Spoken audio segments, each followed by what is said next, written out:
अस्सलाम वालेकुम नाजरीन, आप देख रहे हैं हेल्थ आवर और मैं हूं आपकी मेज़बान डॉक्टर सना नजमुल। जैसे कि आप जानते हैं कि हमारा प्रोग्राम सेहत और सेहत से जुड़े मसाइल के बारे में आपको सही आगाही फराहम करना है।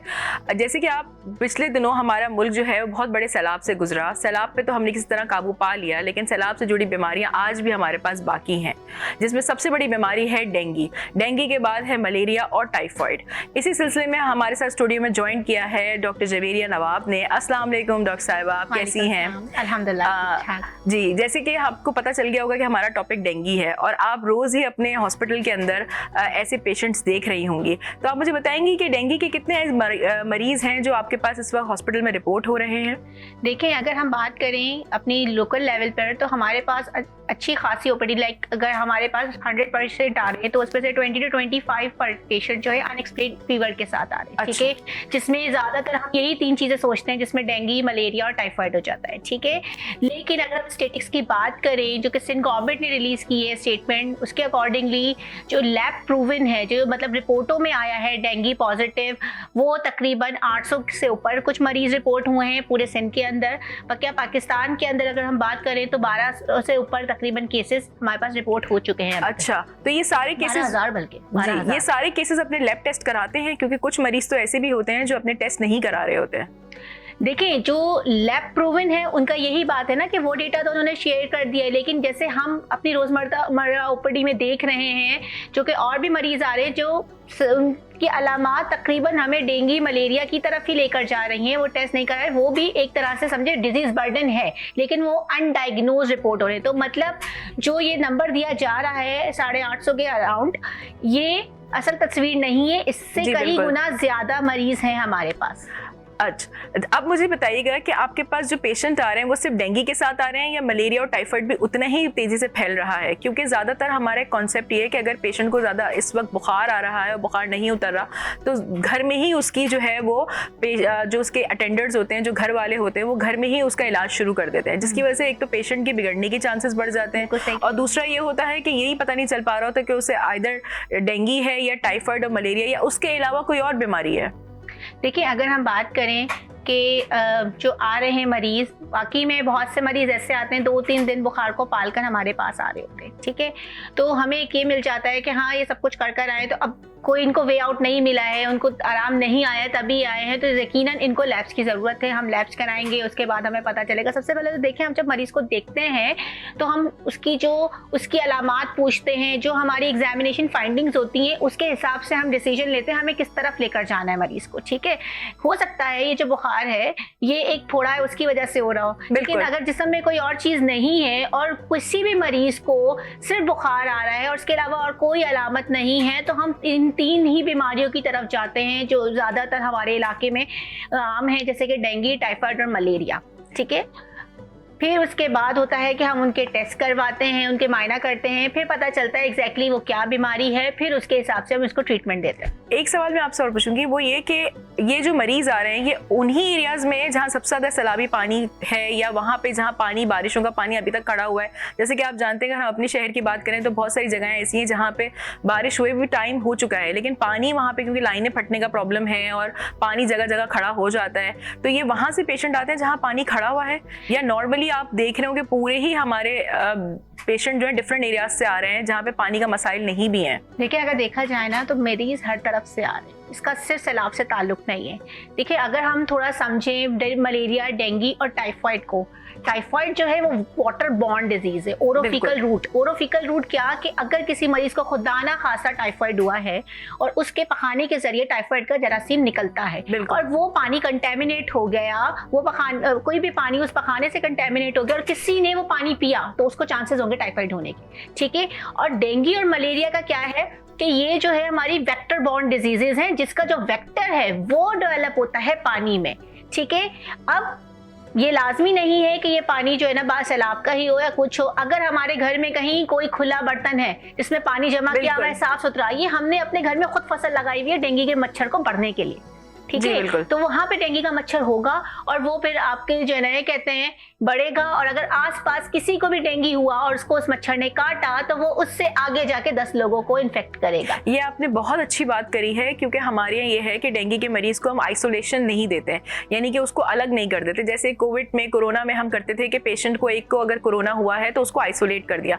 यहाँ पर सबसे बड़ा प्रॉब्लम ये होता है कि डेंगू का जो मरीज है जहाँ वो रह रहा है, मजीद आपके घर के अफराद भी वहीं रह रहे हैं, तो इस तरह जो बीमारी एक दफा अगर एंटर होती है तो बीमारी निकल नहीं पाती। तो इसके सिलसिले में आप मुझे क्या बताएंगी? देखिए, आइसोलेशन का मकसद ये नहीं है डेंगू में कि आपने मरीज को बिल्कुल अलग कर दिया। मरीज को अगर आपको लगता है या अलामात जाहिर हो रही हैं या टेस्ट प्रूवन है डेंगू हो गया है, तो आप उसको मच्छरदानी के अंदर रखें, क्योंकि देखें वो एक है जिसके अंदर वो जरासीम पल रहा है, वो वायरस डेंगू का पल रहा है, और अगर उसको कोई भी मच्छर काटेगा जो कि नॉन इन्फेक्टेड भी होगा, वो उससे इन्फेक्ट होगा और वो जाके घर में 10 लोगों को काट के उनको इन्फेक्ट करेगा। इसलिए आप जब देखेंगे ना डेंगू के केसेस अगर रिपोर्ट होते हैं ना, वो 1 किलोमीटर के एरिया में ही होते, क्योंकि इसका जो मच्छर होता है वो ज्यादा फ्लाई नहीं कर सकता। उसकी एक खुसूसियत है कि वो ज्यादा फ्लाई नहीं कर सकता, वो एक लिमिटेड एरिया तक ही फ्लाई कर सकता है जहां वो डेवलप होता है। तो वो अगर यहीं पर कोई डेंगू का मरीज है वो उसको काटेगा तो वो घर में 10 लोगों को वो करेगा। उससे काटने से बचाने का तरीका क्या है? मच्छरदानियां। बिल्कुल, आपने बहुत अच्छी बात करी, क्योंकि सबसे ज्यादा प्रॉब्लम ये होती है कि हम अगर पेशेंट हमारे घर में है तो हम उसको मिसमैनेज कर रहे होते हैं। अब आप मुझे बताइएगा कि अलामात क्या लेके आएगा? देखिए, सबसे पहले तो बुखार, ठीक है, ऐसा बुखार जो कि वो दर्द की बुखार की गोली भी खा रहा है मरीज और वो सही नहीं हो रहा, ठीक है।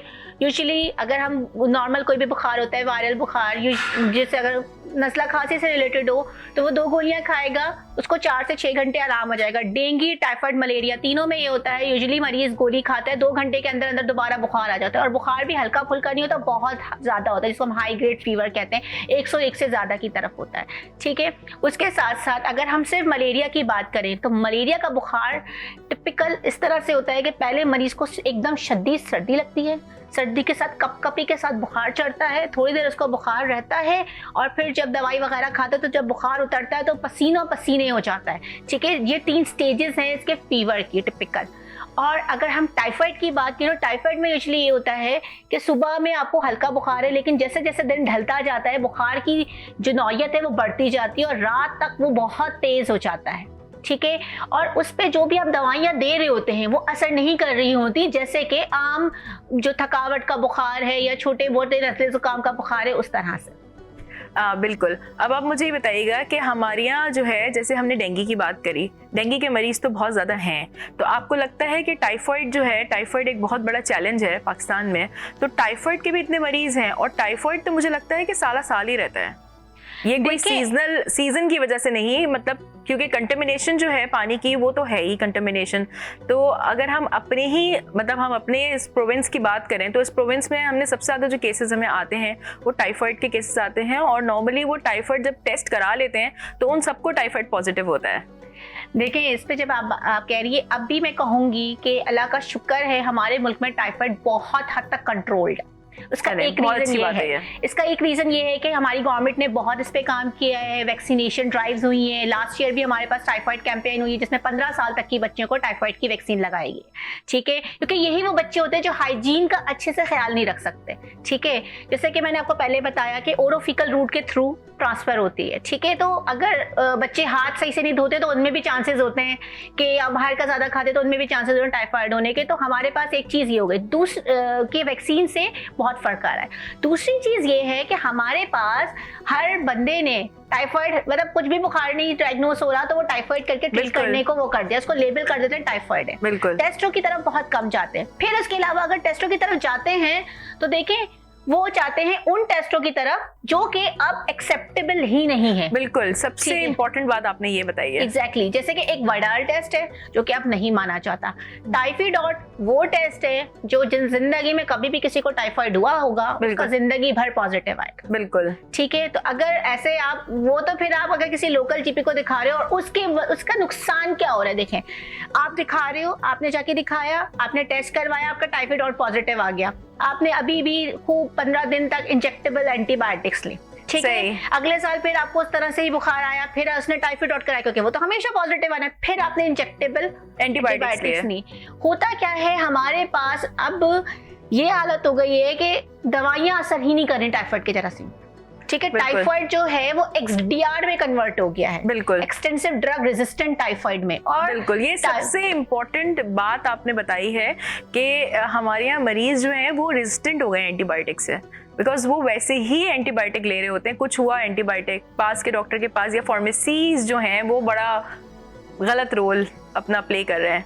और इसके अलावा पेशेंट का खुद का कंप्लाइंस का इशू है। वो कहते हैं 2 खुराक लेके मुझे फर्क आ गया, मैं तीसरी खाने की जरूरत नहीं है। अगर किसी ने उसको बोला है कि 5 दिन खानी है तो उसका एक रीजन होता है कि हाँ भाई ये जो जरासीम है ये मुकम्मल तौर पे जड़ से खत्म हो जाए। हमारे यहाँ ये कंसेप्ट बहुत ज्यादा है कि हाँ 2 गोलियां खाई तो के बाद मेरा बुखार खत्म हो गया, आज के दिन मुझे बुखार नहीं आया तो आज मैं एंटीबायोटिक नहीं लूंगी। हालांकि ये रिकमेंडेड है कि बुखार या जो भी तकलीफ है उसके खत्म होने के 24 to 48 आवर्स तक एंटीबायोटिक का डोज देना है ताकि वो जरासीम जड़ से खत्म हो सके।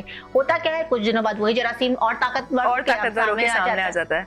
जी, तो इसमें सबसे ज्यादा आप किसको कसूरवार समझेंगी कि अगर पेशेंट जो है वो इस तरीके से एंटीबायोटिक्स के साथ जो है वो खेल रहे हैं और अपनी सेहत से भी खेल रहे हैं, तो इसमें आप किसको ब्लेम करना चाहेंगी कि ये डॉक्टर्स की गलती है या फार्मेसी वालों की गलती है या फिर पेशेंट की अपनी ही मिस्टेक है? देखिए ये ऐसी वो है जैसे too many cook spoil the dish वाला हिसाब है। इसमें हर कोई अपना रोल प्ले कर रहा है, ठीक है। Under doses, over doses, patient की नॉन कंप्लायंस, फार्मेसी वालों का अपना वो, चलो भाई अगर किसी को एक दी जा रही है दवाई, फार्मेसी नहीं इसके बदले ये ले लो। बिल्कुल, सबसे ज्यादा हमारे यहाँ ये प्रॉब्लम है। इसके अलावा क्वालिटी कंट्रोल, अगर हमारे पास ड्रग्स आ रही हैं क्या वो क्वालिटी उस तरह की है कि नहीं है, बिल्कुल ये सारे इश्यूज भी देखें। फेक मेडिसिन भी होती हैं, फेक मेडिसिन भी होती हैं। और इसके अलावा मैंने खुद अपनी प्रैक्टिस में चीज देखी है कि अगर एक बच्चे को हमने स्टार्ट की एंटीबायोटिक, सही, उसको आराम आ गया, बिल्कुल, उसकी जो शरबत की बोतल है ना वो पूरे साल फ्रिज में पड़ी रहेगी। अच्छा, और वो फिर दूसरा बच्चा जब बीमार होगा तो उसके लिए वही निकल रही होती, उसकी एफिशिएंसी खत्म। एंटीबायोटिक अगर शरबत बन गया, it's for 1 week only. Okay, बच्चे को आपने पिलाया, खत्म, शुद्ध। अब आपने उसको डिस्कार्ड कर दे। लेकिन हमारे यहाँ ये प्रैक्टिस नहीं होती। हमारे यहाँ वो जो दवाइयाँ जब तक उसकी एक्सपायरी डेट भी बाद में देखते हैं, पहले तो बस चल रही है, फ्रिज में रखी हुई है तो वो चलती ही रहती है सालों साल। बिल्कुल। अब मुझे क्या बताइएगा कि जैसे डेंगू पेशेंट को हो गया है तो उसको हम घर में कैसे मैनेज करें, और फिर अगर कौन सी ऐसी कंडीशन है जहाँ पे हमें ये आइडिया हो जाए कि अब पेशेंट घर में मैनेज नहीं हो सकता, हमें इसको फौरन रश करना है डॉक्टर के पास, हॉस्पिटल लेके जाना है और इसे फौरन एडमिट कराना है। तो ये बहुत इंपॉर्टेंट है, क्योंकि अगर यहाँ पे हम मरीज को जब भी बताते हैं कि अब आपको एडमिट होने की जरूरत है तो पेशेंट जो है वो ज्यादातर इस चीज पे कन्विंस नहीं होते, जो उसकी वजह से उनकी हालत खराब होने के चांसेस बढ़ जाते हैं। और इसी मुझे लगता है यही बहुत बड़ा रीजन है अमवात का। हमारे यहाँ ये लोग बहुत आम करते हैं कि जहाँ मरीज को बुखार है वहाँ उसका सब परहेज शुरू, ये भी नहीं खाना, वो भी नहीं खाना, ये नहीं करना, वो नहीं करना। जुल्म है, बिल्कुल सही, आप ये जुल्म है। क्योंकि देखिए एक इंसान बीमारी में ऑलरेडी कमजोरी में है और आप उसकी खुराक बंद करके उसको और कमजोर कर रहे हैं, ठीक है। उसमें ताकत कहाँ से रहेगी, वो और निढाल होगा। तो कोशिश करके उसका खाना पीना जारी रखें, ठीक है। और पानी का इस्तेमाल जरूर बढ़ा दीजिए, क्योंकि जब हमारे जिस्म का बढ़ता है, बुखार आता है, तो हमारी समझिए मेटाबॉलिज्म बढ़ता है, हमारा वाटर का कंजप्शन बढ़ जाती है, तो हम गुर्दों पे उसका इफेक्ट पड़ता है। तो आपने सबसे पहले तो उनकी हाइड्रेशन को अच्छा रखना है। अब जहां तक बात आ गई, कोई भी ऐसा बुखार जिसके साथ झटके हो रहे हैं, कोई भी ऐसा बुखार जिसके साथ जिस्म के किसी भी हिस्से पे धब्बे आ रहे हैं या फिर नील पड़ना शुरू हो रहे हैं या जिस्म के किसी भी हिस्से से खून बहना शुरू हो रहा है, आपने फौरन इमरजेंसी में जाके दिखाना है। ठीक है। अब आप मुझे बताइएगा कि लोग घर में भी मैनेज करते हैं, होम केयर भी करते हैं, तो अगर देखा जाए तो ये तो आपने हॉस्पिटल के लिए बता दिया कि हम इसको IV करा दें, हमने पानी की इंटेक बढ़ा दी। इसके अलावा कोई ऐसी चीज़ जो कि घरेलू टोटका है जैसे लोग करते हैं, आप किसी चीज़ को समझती हैं कि उतना ऑथेंटिक है कि उससे आप डेंगू को रिकवर कर सकते हैं? देखिए मेरा कोई ऐसा वो नहीं है। अगर अच्छी डाइट और इंटेक अच्छा है ना तो मोस्टली पेशेंट खुद ही रिकवर हो जाते हैं, ठीक है। वही बात हो जाती है कि अंदर की कमजोरियां पहले ही हमारी, देखें हमारी पॉपुलेशन कोई इतनी नरिश नहीं है। अगर कोई समझ रहे मोटा है, it's also a type of male nutrition, क्योंकि उसकी कोई ना कोई प्रोटीन, कोई ना कोई कंपोनेंट की कमी बेची है। हम लोग आइडियल वेट में नहीं कहीं भी लायक है, बिल्कुल, ठीक है। तो इम्यूनिटी के इश्यूज हर तरफ हैं। अगर उसकी डाइटरी इंटेक अच्छा होगा, बैलेंस्ड होगा, तो पेशेंट अच्छा खासा खुद ही इम्प्रूव हो जाएगा। और दूसरी चीज मैं ये ऐड करना चाहूंगी कि डेंगू जो है ना, डेंगू अगर 100 लोगों को होता है तो कोई 10 से 15 लोग होते हैं जो उसकी कॉम्प्लिकेशन की तरफ जाते हैं। बिल्कुल, ठीक है, तो हमने उसको वो जो शुरू का स्टेज है ना, अगर खुदा ना खासा किसी को डेंगू हो जाए तो खौफ ज़्यादा नहीं होना, क्योंकि हम उसको बहुत शुरू में ही बहुत ज़्यादा वो कर सकते हैं। जैसे कि मैंने आपको बोला कि हमने उसको पैरासीटामोल पे ही कन्फाइंड रखना है। क्यों? क्योंकि उसके अलावा जितनी भी बुखार की दवाइयाँ हैं या जितनी भी दर्द कम करने वाली दवाइयाँ हैं, वो सारी की सारी, जैसे हम डेंगू में कहते हैं प्लेटलेट्स कम हो गई, क्योंकि खून जमने के ज़र्रात होते हैं, ये सारी की सारी उन ज़र्रात को जाके कम करती हैं, उनके काम को कम करती हैं। तो देखिए, एक मरीज है, उसको बुखार हो रहा है, फिर उसके बाद आपने उसको पहले बुखार में इस तरह की दवाई दे दी जो कि उसके लिए वो उसकी प्लेटलेट्स को पहले ही कम कर रही है, फिर जो उस बुखार के रिस्पॉन्स में प्लेटलेट्स कम हुई तो उसके जो चांसेस होंगे आगे जाके हेमरेजिक फीवर में कन्वर्ट होने के, वो बढ़ जाएंगे। दूसरी, जैसे जो बूढ़े अफराद हैं या जो दिल के मरीज हैं जो कि एस्कार्ड ले रहे हैं या इस तरह की चीजें ले रहे हैं, तो देखिए उनके पास ऑलरेडी जो ब्लीडिंग टेंडेंसी है वो ज्यादा बढ़ जाती है। ठीक है, और आप उनकी ये वाली चीज भी आ गई, तो कोशिश करके कोई भी ऐसी दवाई ना दें जो कि आपके मरीज के लिए नुकसान का बाइस बने। तो आपका कहना ये है कि जब अगर डेंगू किसी को हो जाए तो सबसे पहले हम अपने बड़ों को उनसे दूर कर दें, बड़ों कोविड की को तरह आप आइसोलेट करें नेट में, ठीक है, क्योंकि देख, और उनके लिए केयर ज्यादा जरूरी है कि Exactly. वो मॉस्किटो रिपेलेंट लगाएं और वो सारा कुछ घर में स्प्रेस कराएं। जी बिल्कुल। तो बड़ों के लिए और बच्चों के लिए बेसिकली ज्यादा नुकसानदेह है कि अगर ऐसा हो रहा है तो उनकी कॉम्प्लिकेशंस के चांसेस, आपका कहना ये है कि वो बढ़ जाते हैं। एग्जैक्टली, और हामला खवातीन भी। ये आपने बहुत अच्छा ऐड ऑन किया है कि जो प्रेग्नेंट लेडीज होती हैं उनके लिए भी ये नुकसानदेह है। आप मुझे बताएंगे उनके लिए कैसे नुकसानदेह है? देखिए, ये जो मच्छर है ना, ये जो काटता है मलेरिया का खास तौर पे, ये मादा मच्छर होता है। वो क्या करता है, वो इंसान का खून चूसता है अपने अंडों को बढ़ाने के लिए, ठीक है ना? ठीक है। अब जो मादा खवातीन होती है उनको ज्यादा, क्योंकि वो ज्यादा टेंडेंसी होती है उनके पास, क्योंकि हार्मोनल एक अट्रैक्शन होती है ना, तो वो उनके पास जाके उनको काटने की उनको ज्यादा टेंडेंसी होती है। इसलिए खवातीन ज्यादा प्रोन होती हैं मलेरिया या डेंगू के मच्छरों के काटने के, और हामला खवातीन के लिए मुश्किल ज्यादा हो जाता है, क्योंकि बहुत सी दवाइयां ऐसी हैं जो कि हम हामला खवातीन को नहीं दे सकते। बिल्कुल सही कह रही हैं, ठीक है, तो हम बहुत रिस्ट्रिक्ट हो जाते हैं इस सिनेरियो के अंदर, क्योंकि वो आगे जाके बच्चे के लिए भी नुकसानदेह हो सकती और यहाँ कॉम्प्लिकेशंस के चांसेस बढ़ जाते, बच्चे के लिए भी और माँ के लिए भी। बिल्कुल। अच्छा, अब मुझे बताइएगा कि पपाया लीव्स का बहुत ज़्यादा एक है कि पपीते के पत्ते जो हैं वो बॉईल करके उसका जूस बना के पिया जाए, और लोग यूजुअली जब उनको डेंगू पॉजिटिव आता है, जैसे उन्होंने घर की करीबी लैब से अपने टेस्ट करा लिया, तो यूजुअली मैंने देखा है कि लोग जो है ना फ़ौरन पपाया लीफ पीना शुरू कर देते हैं और बहुत ज़्यादा क्वांटिटी में पीते हैं। तो आप मुझे बताएंगे पपाया लीफ का क्या रोल है और कितनी क्वांटिटी में पेशेंट को पीना चाहिए है? देखिए, मैं क्योंकि एलोपैथिक मेडिसिन से हूँ तो मैं इस चीज़ पे इतना कमेंट नहीं कर सकती, वरना, लेकिन मेरा ये मानना है, अगर आप यकीन करोगे ना ये पानी मुझे शफा देगा तो आपको पानी शफा देगा। अच्छा। ठीक है, अगर आप यकीन नहीं करोगे तो ऐसा कोई वो नहीं है। जैसे आपको याद होगा कोविड के टाइम में ये था कि भाई ये लीव्स, वो सना के पत्ते, हाँ, और एजिथ्रोमाइसिन ऐसे चली थी, जैसे विटामिन सी इस तरह से चली थी, ये जैसे पता नहीं क्या है ना ये चीज, लेकिन हालांकि उसका कोई रोल नहीं था कोविड के, उसकी वजह से रेजिस्टेंस क्रिएट हो गई। एग्जैक्टली। अब हमारे पास टाइफाइड में जब भी इश्यूज आ रहे हैं कि एजिथ्रो ये एक ओरल ड्रग थी जो कि टाइफाइड के लिए ज्यादा इफेक्टिव थी, और लोगों ने इस तरह से खाई है कि अब किसी को खुदा ना खासा टाइफाइड होता भी है तो एजिथ्रो उस पर असर नहीं करती।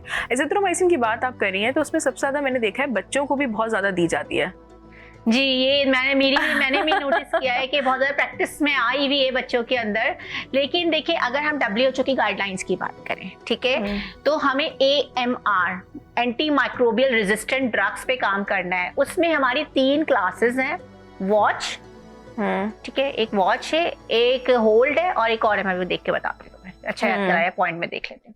तो ये 3 चीजें, ये 3 क्लासेस हैं, उसके अकॉर्डिंगली एजिथ्रोमाइसिन को हमने आखिर में रखना है। लेकिन अब जो है लोगों की अपनी एक प्रेफरेंसेस होती हैं, और जैसे मैंने आपको बोला कि एंटी माइक्रोबियल रेजिस्टेंट में बहुत ज्यादा पार्ट सबका ही है, ये एक बंदे की गलती नहीं है, सबकी ही मिला के गलती है, तो उसमें एक रीजन ये भी है। असल में मैंने जहाँ तक देखा है वहाँ बच्चों को नज़ला जुकाम बुखार हो पेट में दर्द हो या कोई भी किस्म की बीमारी हो जाए, तो सबसे पहले जो ड्रग दी जाती है, ड्रग ऑफ चॉइस मैं बोलूँगी, लोगों की ड्रग ऑफ चॉइस भी और शायद आई एम रियली सॉरी कि डॉक्टर्स की भी ड्रग ऑफ चॉइस है एजिथ्रोमाइसिन, जिसकी वजह से सबसे बड़ा चैलेंज जो है वो आपने जो बताया कि एजिथ्रोमाइसिन से रेजिस्टेंस बहुत ज़्यादा क्रिएट हो गई है। अब अगर किसी डिजीज़ में दी जाए तो वहाँ पर वो काम नहीं करती। तो आप इस बारे में क्या कहेंगे कि हम डॉक्टर्स को उसका ब्लेम करेंगे या हम पेशेंट को ही इसका ब्लेम करेंगे कि वंस उनको अगर हमें लिख के दे दी है तो वो उसी प्रिस्क्रिप्शन को बार बार वो यूज़ करते हैं? देखिए, ये बात तो मैं आपको कहूंगी कि पेशेंट को हर मर्तबा हर मरीज के लिए हर चीज डिफरेंट होती है। ऐसा नहीं होता कि एक मरीज को एक दवा एक मर्तबा असर कर गई तो हर मर्तबा वही दवा असर करेगी। हाँ, लेकिन जैसे हर चीज की अलिफ बे पे होती है, ऐसा नहीं होता कि हम पहली मर्तबा में ही ना, जब एक जो है ना बंदा डंडे से मर सकता है, एक मरीज जरासीम डंडे से मर सकता है, उसके लिए गोली निकालने की जरूरत नहीं है। ठीक है ना? तो कोशिश यही करनी चाहिए कि अलिफ बे से स्टार्ट करें, जैसे कि सिंपल एंटीपायरेटिक या सिंपल एंटी हिस्टामिन। पेचा उससे इंप्रूव हो रहा है, वेल एंड गुड। अगर खुदा ना खास्ता इससे इंप्रूव नहीं हो रहा तो फिर हमें जाना चाहिए उन एंटीबायोटिक्स पे जो कि असर कर सकते हैं, वो भी सिर्फ वो वाली जो कि हम दे सकते हैं। बिल्कुल सही कह रही हैं आप डॉक्टर साहिबा। अब यहाँ पे लेंगे हम एक ब्रेक और ब्रेक के बाद इसी सिलसिले को मजीद आगे बढ़ाएंगे।